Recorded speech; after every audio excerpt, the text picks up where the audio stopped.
Alex here with part 104 of the My Docket series on child custody and visitation. As with previous videos, I'll take this opportunity to direct my viewers to part 0 if you haven't seen it yet. That's a video that contains the detailed disclaimers and the underlying purpose of the series. Two things that I will glaze over are, number one, I'm not in the middle of this right now. My case is completely and totally over. It's closed, cannot be reopened, and that's because my ex's parental rights have been terminated. And the other thing is that the nutshell version as to the purpose of the series is to give my viewers one big example of my 8-year-long high-conflict child custody ordeal from beginning to end in chronological order. We're about to go into the judge's order denying my ex parte motion to shorten time. The reason I'm trying to shorten time, as mentioned in my previous videos, is so that I can get a witness, an important witness, kindergarten teacher, to appear in court to testify. And I don't have a whole lot more to say on the document itself. In fact, I have a suspicion that this will be a document that doesn't take too much time to go through. I did kind of have an epiphany though, and I've talked about this in my previous video when I recommended videos like meta rulings and conclusion before the facts, but I think I found a way to really string together what's going on here. The judge has, as I've mentioned in previous videos, he's reached a conclusion that he wants us to work together. He doesn't want to hold any more hearings. He wants this to go away, and to reach that conclusion, he is doing he's abusing his discretion in multiple different ways because he wants to make that conclusion reality.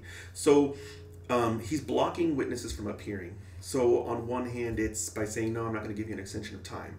And he's blocking information from coming before the court. So he's doing that with the mental health records. He doesn't want to review my ex's mental health records, despite the fact that there are severe signs of emotional immaturity and possibly abnormal psychology even. This case is not one that's normal, but I think he doesn't want to see the reasons as to why it's not normal. He just wants us to magically make it normal. And these are all the various different things that he is doing to make it as difficult as possible to litigate this case. Other people from outside would look into this case and think, what are you doing? Why don't you want to look at the mental health records of a parent to determine the best interest of the child? They'll be like, what are you doing? Why don't you want to hear from the kindergarten teacher? You know how many times I've heard from judges? I just recently was on one of those Zoom meetings, and Carson City judge was talking about how they have such a horrifically small amount of information in these child custody cases. And he said it was terrifying because in all these other sorts of cases, there's criminal cases, civil cases, he's got plenty of information, almost too much. But in child custody cases, he's got almost none, and it's terrifying for him to make a decision on what's going to happen with his family based on the teeny tiny bit of information that's come before him. And in fact, it's not just him that said that. I've heard that over and over again. And here we have a judge who's like, no, don't give me any information. I don't want any information. Nah, I don't want to know about mental health records. Nah, I don't need to know about crazy things that are going on. Oh, a kindergarten teacher's going to come? Nah, I don't want that either. Keep everyone out of here. And the reason why, to other people, it might be like, this guy's insane. Something's wrong with this guy. Get him off the bench. But he's not thinking he's insane. He's thinking, I'm going to deny this thing anyway. Nothing's going to change because I'm going to deny it. And so, from another person's perspective, not modifying custody could be dangerous to a child. But it's almost like, from his perspective, modifying custody could be dangerous, but leaving things the way they are is usually not. It's kind of the vibe that I'm getting. And it all goes into the problem, the wrong-headed approach of end of filings is not end of abuse. And that this is one of the judges, and there are many judges like this who think that if you're not filing any papers, your family's doing great. And if you're filing stuff, something's wrong. And they don't understand that there are plenty of families out there who've just given up on the court system. They've just said, I quit, I'm done, you don't care. And they're not filing anything, and things are terrible. Absolutely terrible. So anyway, I think that the last thing I want to mention is I am confident, 100% confident, he wouldn't be doing this to an attorney. If there was an attorney representing me, he would let it go all the way to the hearing. And this is really sad because there are so many types of bias that people accuse judges of, like gender bias is one of the biggest.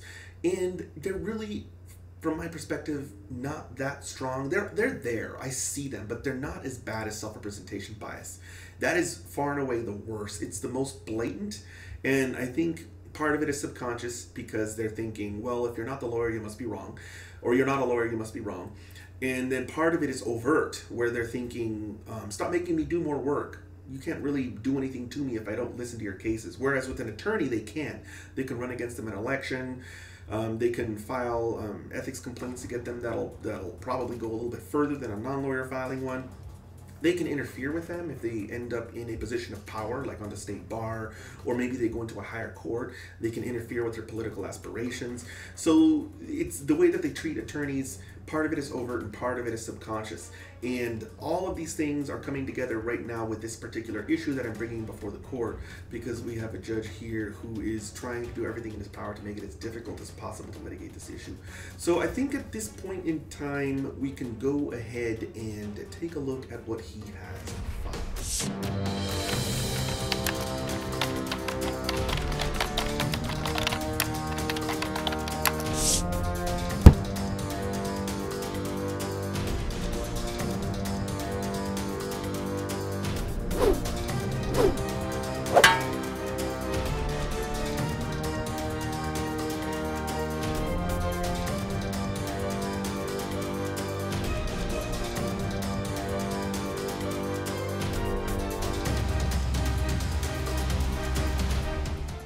Here we have the court's order denying ex parte motion for my order to shorten time.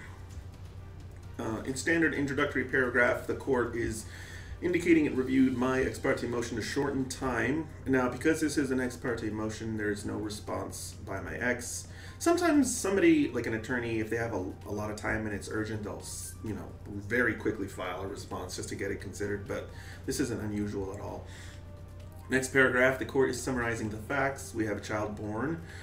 Pursuant to the court's order after hearing, we share legal joint physical custody. My ex has the child from this, he goes into the timeshare. Next we have, what is this? The court states that it granted my request to have the child go to Coral Academy of Science. That's correct. And I'm not sure why he keeps mentioning this. How is this relevant? The court directed the party to set a review hearing in early May 2012, but the parties never did so. I can't tell if he's trying to scold us or something, or if he's trying to make it look like we don't know what we're doing, but he keeps bringing this up as if it's a complete shocker. But this happens with attorneys all the time. They work things out or something is no longer relevant, so why are they going to set a hearing when neither one of them needs it anymore? This is strange to me. Based on my motion to request a modification, the court set a hearing regarding child custody, and I'm alleging that my ex is sabotaging the child's education. It's not just me alleging that, it's the kindergarten teacher. Let's see, we're scheduled for a hearing on January 3rd. Now the court is saying I filed various subpoenas. I filed a motion to compel, seeking to have the court force my ex disclose mental health providers. She tried to quash the subpoena served on the mental health hospital. Let's continue on here. The court found that I didn't ask permission. The motion is asking permission. It's like, what is a motion? That's asking permission. Guys, it's frustrating because I feel like he doesn't understand, but then I take a step back and I go, he does understand.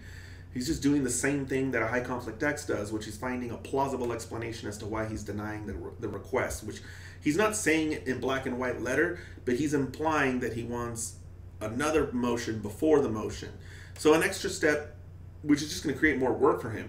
So like I said, guys, this isn't logical. In fact, it's a gigantic contradiction for this judge. This is the judge who doesn't really want a whole lot of paperwork and all that stuff. But none of that stuff really applies. None of the logic really applies. The only thing he cares about is the conclusion, which is to try and find ways to deny these requests. Whatever he needs, whatever sort of logical pretzel he has to twist himself into to make this happen, he does it. And I like to use that phrase, logical pretzel, because actually, the first time I came up with it was when I filed an appeal against one of his orders denying, and I won. And when we go over that appeal, you'll be able to see exactly what I'm talking about, how this judge finds ways to make multiple different statements that contradict each other true. They also call this magical thinking. Anyway, let's move on. Next paragraph here is that I filed a motion for order to show cause, alleging that the school is a contender non-party, which is true. I'm asking to shorten time on, for my ex and Coral Academy to respond to the motion because we have a hearing coming up January 3rd, 2012. By the way, guys, one of the things that the judge could have done to show that he wasn't acting in bad faith is he could have denied the order shortening time, and then instead he could have continued the hearing. I was trying to avoid that, but if he had done that, he wouldn't look as bad as he does right now. I'm claiming that the school offered to serve her with a subpoena to protect her privacy. I'm arguing that the schools failed to do so. I'm alleging that the schools failed to respond to the subpoena, and therefore I have to file this motion, which is true. This is exactly how it works, guys. This is what lawyers do. So, I mean, I worry about this judge having never seen this happen before, because he is a family division judge, and that phrase comes off as negative about the entire family division, but it's not meant to. They just have a completely different way of operating, and I don't mean that in a positive way. In fact, I think it's mostly negative. They try to avoid the sort of adversarial process, and I think that they take it to an extreme, and that extreme leads them to sort of, I guess they call this a self-fulfilling prophecy, where they complain about one thing and their actions actually cause it to occur. And what I'm talking about is they complain about not having enough information, but their actions, the judge, the bench, the actions that they take, for example, denying these requests to get witnesses into the courtroom, refusing to look at mental health records, etc. These things actually sort of lead them into the thing that they complain about, which is not having enough information. So this whole approach that they take oftentimes leads them into not really knowing what all of these different legal mechanisms are. So I wouldn't be surprised if he's never seen a motion to try and hold a witness, a non-party witness, in contempt. He definitely has very little experience on collections, because, and not only this judge, but the next judge too, because when I try and get judgments executed on, when I try and get debtor's exam, both he and the other judge don't know what to do, which is really disturbing because they're attorneys and they've been attorneys since forever. How can you not know what a judgment creditor is? How can you not know how writs of execution work? How can you not know how writ petitions work? How do you not know all of these things? And it just sort of really solidifies my belief that they kind of put themselves into this own little separate legal microcosm where they hardly use any of these tools, and so they just don't know what to do. I don't know, guys. Let's move on. Next statement here is, if the hearing is not continued or the time is not shortened, I won't have enough time to complete the motion practice, which is true because of the time deadlines. If you want to know more about what I'm talking about, please watch the video Computation of Time. Rules of civil procedure allow reasonable time for a person to respond. So he's actually using the rules that are used in my video Computation of Time. These are what control how long it takes or how long you have to respond. Consistent with this rule, let's see here. The court is unable to hear both sides of an issue, rendering a decision. Wait, what? Okay, this is just a generic paragraph. Just ignore it. This is what's used generally for ordinary ex parte requests. This isn't really relevant to an order shortening time. Next paragraph here, ex parte orders may be granted when immediate and irreparable injury is alleged. This is again wrong. None of this is right. This is not you. Why is he doing this? Those are used when you're trying to get other types of ex parte relief in a child custody case. When you're trying to just get an order shortening time, the basis is different. The basis is that if you don't get it shortened time, you're not going to get a response in, or something. The times aren't going to line up, and procedurally you're going to have a problem. So this isn't an emergency in the sense that a child's health and safety are in danger. This is a procedural issue. The court does not find good cause to shorten time for the responsive. This isn't a pleading either, so he doesn't even know what a pleading is. Oh God. Oh. Okay, guys, if you want to know what a pleading is, please watch my video Pleadings. It's like all over the place, there's errors. As detailed in the court's November 27, 2012 order, I didn't request permission. So he's going back to 16.21 citations. Subpoena Ducas Tecum on Coral Academy constitutes discovery under the rules of civil procedure. Okay, so this, again, guys, he says this, but he doesn't cite it. So he's kind of invented his own rule out of his own opinion. He's saying my Subpoena Ducas Tecum on Coral Academy constitutes discovery under the rules of civil procedure. But what is the rule? Like, cite the rule. Let us know what you're talking about. And this judge does that a lot. And unfortunately, I think a lot of the family division judges do this. Yeah, it's true.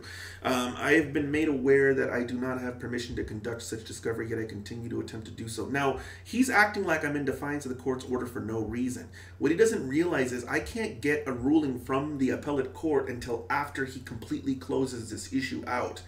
So the appellate courts are going to hold it against me if I don't comply with the law all the way up and until the appeal is filed. I can't tell the appellate courts, hey, since the judge ruled this way on this interlocutory motion, I decided to not do these things on these other interlocutory motions. If you want to know more about why this matters, you have to watch my video, Filing an Appeal. You can't actually appeal each and every single order. You have to wait until you get a dispositive order. And there's exceptions to this. And there's a contrast between what is a dispositive order and what is an interlocutory order. And I talk about all of those things in the video, Filing an Appeal. I don't think that this judge and many other judges understand how the rules of appellate procedure work. And so that's why he assumes that I'm just violating his order in a previous ruling because I just don't know what's going on, or because I don't care, or because I'm trying to just ignore him. So even he doesn't understand fully how appeals work and why I have to continue to preserve these objections despite the fact that he may have ruled a different way on a previous interlocutory issue that was before him. Okay, it's really frustrating to see this as I go through this, because it's just becoming more and more glaringly obvious that he doesn't know how technical procedural issues work, despite the fact that he's a judge sitting on the bench. Okay, because of the underlying motion for order to show cause being based on the unauthorized attempt to conduct, so he's completely, okay. So what he's saying is that there is no reason to give me more time. There is no reason to compel a witness to appear because 16.21 wasn't complied with. So he's using that same basis previously to basically deny anything else that I am requesting. This is why I was saying earlier in a previous video that if this went up on appeal, I'm 99% sure it would reverse for multiple errors. But as I mentioned in that same video, all it would do is force him to comply with the law up to the point of the evidentiary hearing. So I would show up at the evidentiary hearing, I would have the mental health records, I would have the teacher, I would have the attendance keeper, and I think I would still lose, because I think he would do then what he's doing now, which is he would try to find a reason to make sure that I would lose. He would try to find some basis at that hearing to support denying the request to modify custody. And at that point in time, at an evidentiary hearing, it's much harder to win an appeal because of something they call deference on the facts. And I talk about what that is in the video Standard of Review. Please watch that video if you want to learn more about that. The court does not believe it appropriate for Coral Academy or my ex to have to incur legal fees defending the motion. That might actually be, hopefully he misspoke there. You can't, it's like all over the place. You can't deny a motion because you don't want the other side to spend legal fees. You have to deny a motion because that's what the law requires. If he didn't misspeak there, that would actually probably be something that would trigger discipline, judicial discipline. It's so bad. Okay, guys, I know you have been harmed, but I don't think it's fair for that person to have to pay attorney fees to defend against it. So therefore, I'm gonna. Any normal person who's not an attorney knows that that sounds crazy. Final paragraph, which is, the court does not find good cause to continue the hearing in this matter. Oh, so I did ask to continue the hearing if he didn't want to shorten time. Okay, guys, so earlier in this video, I explained that this judge was trying to do everything in his power to refuse to hear, or to not to refuse to hear necessarily, but to make sure that this led to a denial. And I was thinking maybe I just asked to shorten time, and he could have sort of said, you know what, I can't shorten time, but instead I'm going to continue the hearing. Apparently, I asked for both. I asked to shorten time and I asked to continue the hearing. So I made it abundantly clear to him that this issue needs to be heard by the court. And he says, no, I'm not going to shorten time, I'm not going to continue the hearing. He wants to make it so that I have as few weapons as possible at that hearing. This is a judge who wants to rule over the best interest of the child with as little information as possible. This is a judge who does not want to hear from a teacher. He does not want to hear from an attendance keeper. He does not want to look at the mental health records. This is a judge who is pretty much begging on his knees for just he said, she said in his courtroom. This is just crazy, because here I am in 2020 and I don't remember this stuff, guys. So I'm going through this document and I'm seeing it, and it's like, way worse than I thought it was. Way worse. I'm going to go ahead and continue the video, but like, this is just... I probably would have filed a complaint with the Commission on Judicial Discipline if I had seen this. Here we have the certificate of service by mailing, indicating that I have mailed this to... No, the judge has mailed this to both myself and the Coral Academy of Science, as well as electronically served the attorney.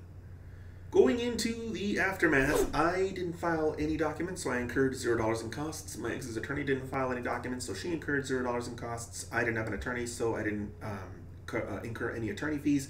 My ex's attorney would have probably spent very little time reading this because it doesn't require her to do anything. In fact, it basically says she doesn't have to do hardly anything because the request for shortening time, and if she even glanced through it, she would see that it looked like the court didn't want to really grant any of the relief that I was requesting at all, even stemming from the order shortening time request. So I think she would probably give it a cursory glance, file it in her system, and that's it. And so I think that it would be reasonable to say that her review of this document would take only 15 minutes. At the rate of $250 an hour, that's going to come to $62.50. As with my previous videos, if you have any questions, feel free to post them down in the comments below, and I will see you guys next time.